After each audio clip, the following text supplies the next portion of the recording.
Lecture 6. Y Combinator. It's a incubator in Mountain View. I want to say 310 Pioneer. Stanford University, institution number 2. Institution number 3. Talk about entrepreneurship. Let's call this lecture 6 just off the cuff. Y Combinator and Stanford University simply stop short of advocating this. Technical co-founders need to do technical sales. End of seminar, end of workshop, end of lecture.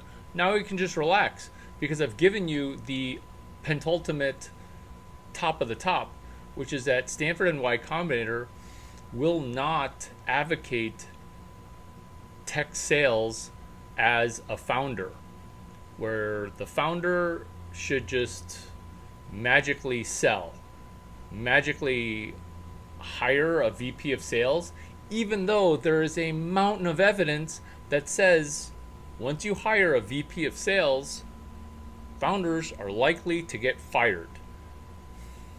This is right out of 600 data points. The reason I get semi-emotional is people go bankrupt and people could avoid bankruptcy. And so that simple fact is lecture 6, which is all 5 co-founders, all 4 co-founders, all 3 co-founders, both co-founders, solo founder, you need to be doing sales and selling. You can't delegate that away. The 600 data points that I was previously and prior talking about, that's from Steve Blank, 4 Steps to the Epiphany. Startup death spiral happens right when you delegate sales and selling. Bit.ly, there's a URL link, bit.ly/sblank710. Steve Blank talks about this in Startup Death Spiral. So just relax and know that you don't have to hang out for the next 50 minutes because I already just gave it to you. Lecture 6 is sales and selling and distribution, because YC and Stanford stop short of coaching, mentoring, advocating co-founders in technology entrepreneurship to do sales and distribution. And even that word, distribution, it's a euphemism for selling. Like when I first heard distribution, I'm like, you mean sales and selling? And people are like, oh, we really don't want to say that word, as if it's some taboo topic. And that's why there's only 3 institutions of Silicon Valley.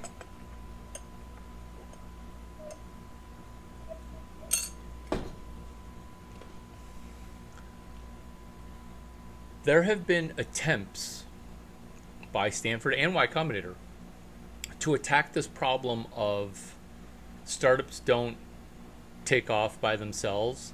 The founders at the startup make the startup take off.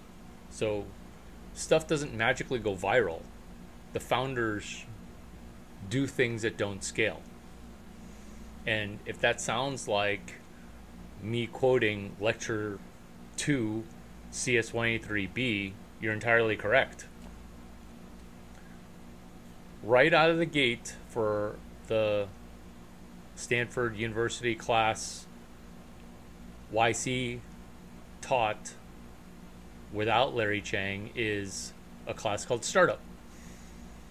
And this class did not take into consideration anything that was in Engineering 145, a class called Technology Entrepreneurship. Lecture 2, Paul Graham called it Do Things That Don't Scale. But when it came time to actually lecture his lecture, he refused to address his essay, Do Things That Don't Scale, which is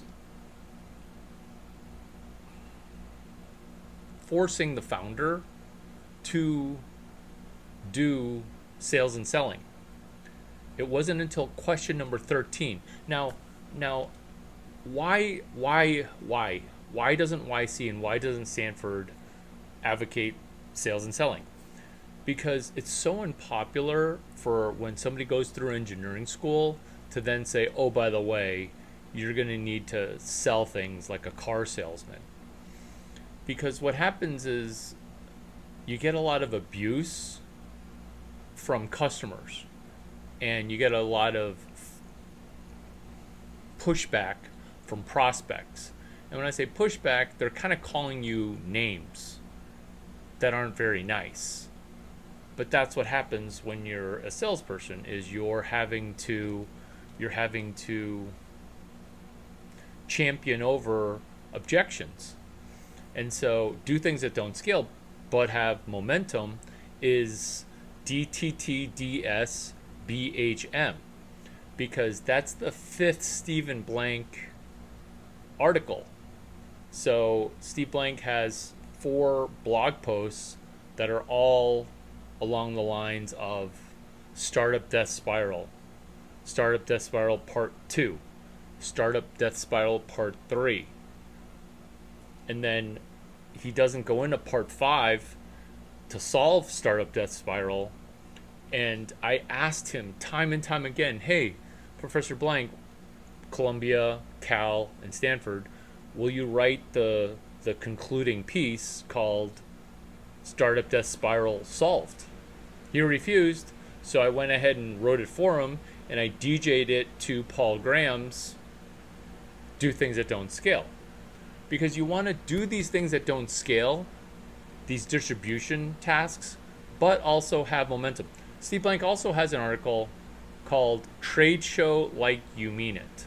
And that dovetails perfectly right into page 128 of Cross the Chasm, chapter 5, Assemble the Invasion Force. And these things I don't memorize because I want to show off that I'm able to cite these specific things. Page 68, 4 Steps to the Epiphany. I cite these things because time and time again, this is exactly where founders and co-founders go bankrupt. Exactly. And then YC kids go to Harvard and Stanford, and then guess what? They're right back in the same spot after they drop out, or worse, graduate, and they're like, okay, time to do another startup. Guess what? All the tasks that you didn't do, they're still waiting for you, because it's doing things that don't scale but have momentum. Counterintuitive truth number 1. So when you start your startup, you kind of don't know what you've got. But then you go into the market and you find out that people that are working are literally so dumb. They're so dumb. They're so dumb and they're so rich. And now you've got to solve their rich person problems that are super dumb. And I'm not saying this with an IQ of 488. I'm saying people are dumb with my IQ of 88. And being able to focus, oh, I heard that you have this as a problem. Let me write it down.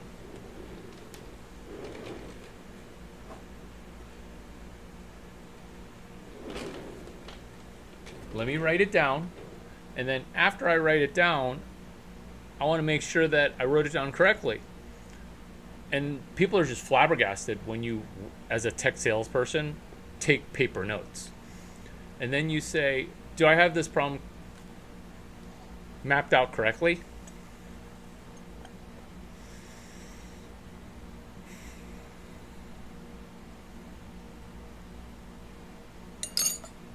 Do I have this problem mapped out correctly? Is this the problem? Your cell phone numbers that are fraudulent, they're all Google Voice numbers. Is that correct? Correct. can you approximate how much this problem is costing you? That question is critical, because if the problem is just kind of a problem or not really a problem, there's no dollar associated to that problem. There's no pain associated to that problem. But if they're like, hey, Larry, we're losing $200 million every other month. What? Yes. No, that's not good. And so, would you be willing to pay $3 million to solve $80 million of that problem? Would you? And now you've got something, because now you've got something.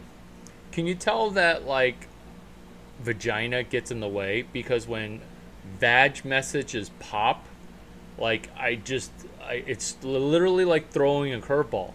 But I'm focused on Tech Sales Lecture 6 and just locking in. Even though I already gave you the value way long ago, because Tech Sales is what YC and Stanford refuse.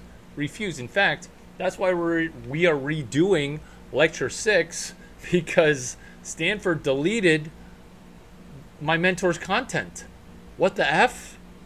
That's why we're having to redo Lecture 6. And while we're not getting interrupted with notifications that are popping, it's Friday night here in this part of Earth. Let's go over Steve Blank, a Bitly link. And it's not like I memorized these Bitly links to impress you. No, I don't want to impress you. I want to keep you out of bankruptcy. Bitly, bit.ly, in your little notebook, preferably a monster notebook. bit.ly/s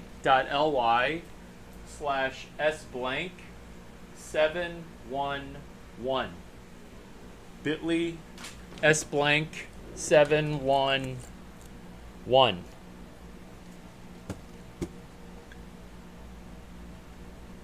Startup Death Spiral, Part 2. It's like Stephen Blank and everybody at Stanford and everybody at Y Combinator kind of want you to just stay bankrupt just enough where I don't know what it is. I literally don't. And I'm not poking fun at the dumb people or the smart people, because I kind of like to do both. I love making fun of smart people. Okay, I had to do it at home with a mom that went to Yale and a dad who went to MIT. So I had to self-defend myself and not just get blasted because they're hyper-focused on their overgrown son who's kind of a little too tall. And so Steve Blank then goes into Startup Death Spiral Part 3. Oh my God. Can we finally solve Startup Death Spiral? I mean, it'd be great. It'd be great for everybody. And I should not have to be the guy coming in from the University of Illinois. That should not be my role, okay? Like, that should not be my role. My role should be to just be tall, shiny, and pretty, and doing sporty stuff, like Sporty Spice.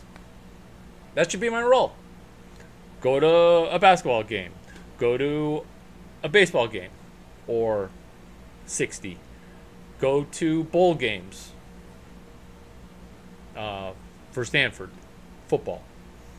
And so that should be my role. My role should not be talking about higher education bankruptcy at the highest of levels, and then what happened to the work that I previously did?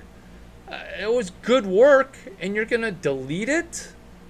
Like, that just makes me more useful, or worse, you're gonna try to ban it? What are you banning? I'm not charging you to read my mentor's Chapter 6. Sales. What they don't teach you at Harvard Business School. Mark McCormack. Like, that's the reason I started selling at the University of Illinois, is I read my dad's book, What They Don't Teach You at Harvard Business School. My father had a copy of Mark McCormack's book, and I read it like the third time.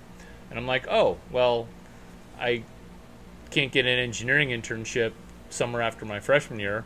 I'll go sell something. And I went to go sell advertising for the Daily Illini. And that's also how I got connected into Mary Liz McCurdy from the Stanford Daily. And her fiance, Andrew, also at Stanford, who played soccer. She played field hockey or something. Stanford Daily. And the springboard of people that went YC from Stanford Daily, who did sales and selling at the Stanford Daily while at Stanford University, who later went into Y Combinator. And this is lecture 6. This is chapter 6, coincidentally, of What They Don't Teach You at Harvard Business School. We're right on cue with Steve Blank, Part 4, Startup Death Spiral, bit.ly s-blank 714. And so it's quite not yet solved, but then we solved it with the answer to lecture 3, question number 13, when a student inside of CS23B asked, hey, what do I do if my SARP's not taking off? And then PG, Paul Graham, said, oh, somebody didn't read Do Things That Don't Scale. That was the first time he brought up his lecture, is question number 13. These are micro tidbit things to just bullet check off. This is not dedicate a year of your life to lecture 6. This is literally 3 weekends, 2 hours each weekend. Put pen to paper. Number 1, we're going to say good morning to 10 people. It could be on the sidewalk in Palo Alto. It could be at a industry conference. But your job is just to say good morning to people. And 80% of the people aren't going to say good morning back to you. Unless you're a girl, in which case 60% of the people are not going to say good morning back to you. And that's okay. And if they decide to kind of start stalking you, then you say, stranger danger, don't be weird. So that's assignment number 1, is you want to say good morning or hi. Just say good morning to 10 people. Next exercise, remember, we're trying to break through and do tech sales and selling. The next exercise that we're going to do is we're going to ask strangers that have a dog, excuse me, your dog is cute, may I pet your dog? So you're cold calling dogs. You're not cold calling Fortune 500 executives the way that I helped Stanford athletes do to get 3 legendary internships in a row by closing an internship over voicemail. We're just going to ask people with a dog, cold call. Hey, can I pet your dog? You're a stranger, I don't know you. Can I pet your dog? Excuse me, your dog seems nice. May I pet your dog? My name's Larry. And then that gets you used to cold opening people, and you're using literally a puppy dog. You're doing a puppy dog cold call before you learn to do a puppy dog close. Tom Hopkins. Next exercise. You're going to sell me $20 worth of, I don't know, anything. And I'll pretty much buy it. Don't be charging like 20 mil, just $20.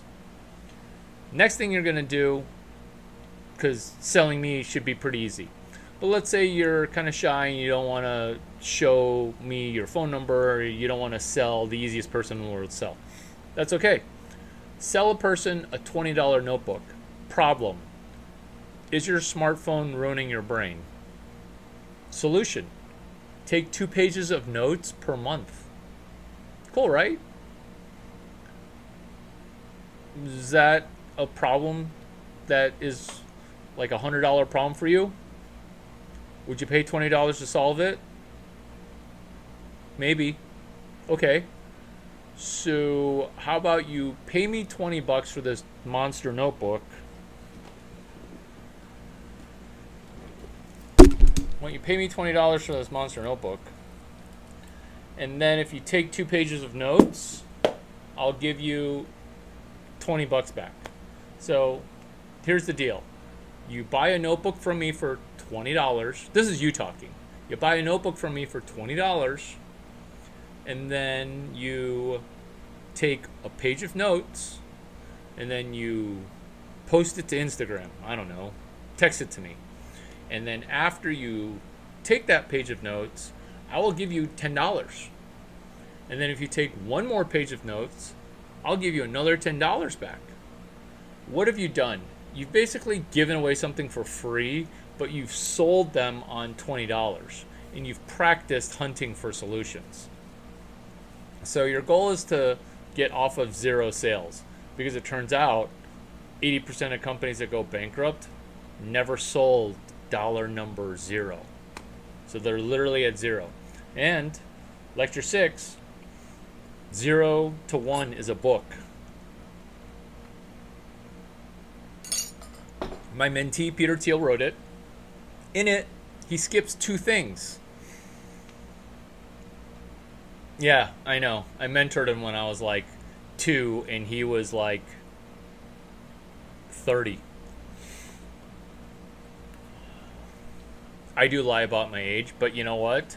I don't care if you think there's credibility loss. My nose itches. Drug-free. 2 things that Peter Thiel doesn't talk about in his book 0 to 1. He doesn't talk about how he went from $0 to $1 billion. He also doesn't talk about how he went from $0 to $1 million. Enter Chapter 3, Mark McCormack. The way that Peter Thiel went from $0 to $1 million is he did a sequel business to the Harvard Law Review. He ran an external API, hashtag external API, which is guacamole recipe number 23, perfectly at the 23rd minute mark. Harvard Law Review. That was at Harvard. Peter was at Stanford. He created Stanford Law Review. That's how he got to his first million. Your sales exercise is to sell a notebook. You can sell me a notebook for 20 bucks. Next thing you're going to do is sell one thing on eBay. Braun power cord 7030458. Why a Braun power cord? Because problem. Rich people have a Braun shaver that was made in Germany, and rich people travel all over the world. And their charger, their AC charger gets burned out because the voltage in other cities is wrong. So they end up their commutator burns out. And so the power cord breaks. They need to buy a power cord. That's what that part number was. Do you remember what I said? Did you write it down? Did you think, oh, this is 7030458, it's not that important, and whatever. You're going to sell it first, and then you're going to buy it. Let me repeat. You're going to sell a Braun power cord for almost $100, and then you're going to buy one for less than 20 bucks. Because nobody knows the part number, 7030458. They barely know their own Braun model number. This is what I'm talking about, that people that have money are so dumb. They're so dumb. And they have a giant problem, and they're willing to do anything to solve it. Because the problem is Braun power cords and Braun shavers, they're not made in Germany anymore. Those are the good ones. And so now there's this secondary market. And people, they can't search real well. And thank goodness that Sergey and Larry's company went full woke evil, that the search results are all messed up. Enter you, the undergrad. You're going to sell a power cord for almost $100, and then you're going to buy it. Remember what Paul Buchheit, Y Combinator, said. First you sell it, then you build it. We're going to sell one power cord. Oh, but Larry, this doesn't scale. We're not trying to get you to sell 30,000 power cords. I'm just trying to put my giant brain inside your little brain, so that way your business cherry gets popped. Because so many people are default virgins. So many people are involuntary entrepreneur celibates. So this is a way to sell one Braun power cord, 7030458, for almost $100, and then you're going to buy one. Larry, before I list it on eBay, where am I going to get pictures of this Braun power cord? Perfect. That's a great question. I will literally text you pictures of a Braun power cord, so that way you can post it to eBay. Larry, I have another question. I don't have an eBay account, and eBay is so old. Like, I want to do Ibu. I want to do Xiaolong. I want to do some Weibo. I want to do blah, blah, blah. No, buddy. You're doing eBay, and you're using your real name. Because now you understand, because most people, look at Y Combinator. Their email address on every website is fuckyou@ycstartup.com. That's literally the email address. That's literally their email address, because it's help at Tumblr with no vowels. Richard, David, sorry I'm making fun of your company, but I mean, you know, where are the vowels?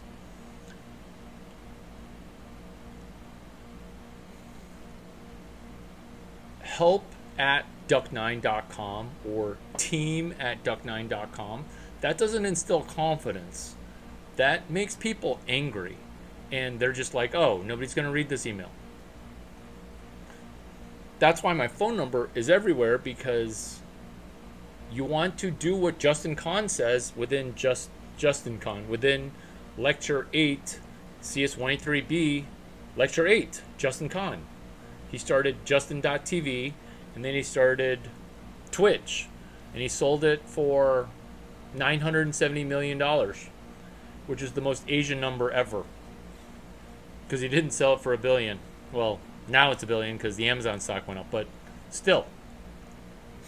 Justin Kan said you want to give people one throat to choke. That's why you're doing it on eBay with your real name. And now you sold your first thing. So you want to sell it first and then buy it. And then when you buy it, is you don't look for Braun power cord 7030458. You look for the compatible shaver numbers. 7526, 8585, 8995. So there's like close to 30 incredibly popular model numbers for Braun shavers that are associated with that power cord. But there's also about 90 other Braun shavers that are associated to a totally different power cord. And so being able to match Braun shavers with the Braun power cord 7030458. And that'll be your first sale where you're like, oh my God. And then your endorphins and dopamine will rush because you're like, oh my God, this is the first time I've ever sold something. So these exercises, if you do them fast, could be less than 3 hours. And so even if you're from tech sales and now just recently went through GSB, you kind of want to practice doing these things so that way you get a refresher in doing tech sales. Something that's slightly more advanced, which is optional, is let's say you have a startup and it's in an industry, and that industry has a conference. So that industry conference you can ace by doing something called EUTWM PPM.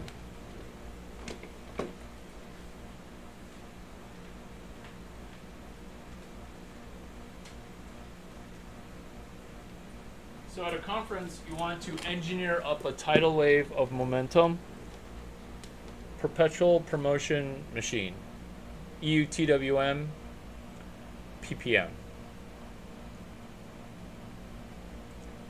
And what you're doing there is you are writing 2 blog posts. You're doing 2 YouTube videos, 28 seconds to 35 seconds long. You're doing Twitter, Eventbrite, Lumia, Partiful. You're hosting an 11-minute event, and you're literally taking no money and engineering up a tidal wave of momentum. And what you're doing with this effort is you're simply getting return on investment before you spend dollar number 400 in your flight to go to New York for Fashion Week, if you've got a fashion tech startup, to go to Los Angeles for Bitcoin Week, if you've got a layer 2 application for Bitcoin.